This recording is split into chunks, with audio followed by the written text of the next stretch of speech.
how can I create a trading journal or spreadsheet to find my weak spots?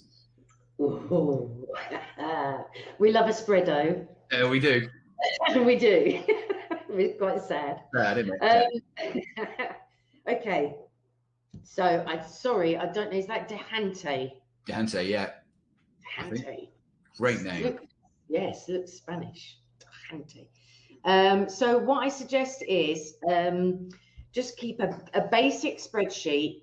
Obviously, you want the date. If it's a swing trade, if it's a day trade, you'll need the time as well. So you want your date, your time, your entry price, your exit price, and whether it won or lost. And if it won, how much did it win as a risk reward ratio? Okay. Don't worry about, you know, the number of points or whatever. Points are totally pointless in trading, in my opinion. It's your risk reward ratio. So, oh, you've changed the view. You want your how much you won or lost. So, for example, if you were trading a pullback, yeah, that's way too complex. They're not going to get that. Yeah, I want to just show them something that's really important. It's yes, a lot of people think about what you just said there, red and green, win and loss, but it's actually not the number of losers, it's the risk to reward. So on our spreadsheet, and this is what's really important for everyone, is what we're focusing on is not how many red and green. Yeah, it's a stat, but what we're looking at is the risk to reward. I might have had 4 losers there. I know I had 4 winners, but the winners were twice the size of the losers. So what Kerry said there is so important, is that it's got to be about risk to reward, not just win-loss. It's never ever about pounds and pence or dollars and cents or euros and cents.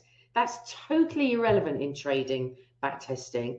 It's about either the percentage that you won on that trade or the risk to reward that you won on that trade or lost on that trade. Yeah. And whereas you're saying to find my weak spots, so I'm assuming you mean like breaking your rules or missing trades or being greedy or along that line. So more mindset issues than actual data issues. So then I would suggest adding to the spreadsheet a column that says, call it, did I stick to the rules? Yes or no?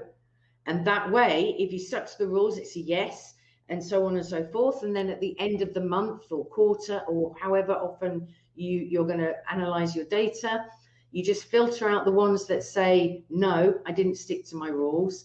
And hopefully they will be, you know, not a great amount of trades, but it'll start highlight. You can go into even more depth with that by having a drop-down list of, how did you break your rules? You know, I got in too early, I got in too late. You know, so start monitoring your external factors to do with that trade as well as just the result. Hope that helps. Yeah, love it. And on our journal, we have these things called critical success factors. So you can set up 6 critical success factors that will help you, and you can monitor them with a simple yes or no. I was coaching one of our students literally this week, and he's had a really, really good year, but he's had a dodgy start to the first couple of months. So he's realizing that it's just getting into his head. So I said, journal, exactly what you said. Just journal down how you're feeling when you've broken your rules, all the things you're doing. And then at the weekend, go back over it with a red pen and just see if there's a similar behavior that keeps coming out. So is it that you start over leveraging when you've had a couple of winners, or do you double up on your risk when you've had a couple of losers? Look and just go back over, just journal everything out, and then go back and red pen it, because what you may find is specific things that you didn't even realize you were doing, but you had to, like Kerry said, create some sort of system that it comes out of here and goes onto paper. Because I think a lot of the time traders sweep shit under the carpet. It's like, well, yeah, we'll worry about that some other time, or we won't do that again. I always say the most dangerous phrase in trading is just this once. a dangerous phrase in trading. And I'll do this just this once. So that's what I would say, Dante, is journal it out. You can just be as simple as just a diary on your desk, a notepad, and just start seeing if there's a pattern to what comes out, because that'll help a lot. Right, here we go. Can I just say about Richard Taylor? I've just read his comment there. Can you see it, Ali? Richard Taylor, 459. Yeah. Right. That's a good. I just want to be clear on this, because you're saying, importance of back testing and then adding discretion. How do you go both together? And you've said, does your discretion mean that you are happy to deviate from the back-tested strategy? The answer to that is no. I never, ever deviate from the back-tested strategy. When I say I add discretion, that will be, I'll have the setup and it ticks all of the boxes for my strategy, but I won't take the trade because I might feel that the market is extended, and therefore I'm not going to carry on going with the trend. I might be a trend line break. So why am I going to take, a pullback long when we've just broken the trend line and we're reversing? So that's what I mean by discretion. But the actual strategies themselves, I never ever deviate from what was back tested. Yeah. Hope that makes sense. I'm really pleased, Richard, you brought that up, and Kerry, Yeah. you asked it, because we would discover, because we've got a load of new guys in our trading room at the moment. These questions are coming up.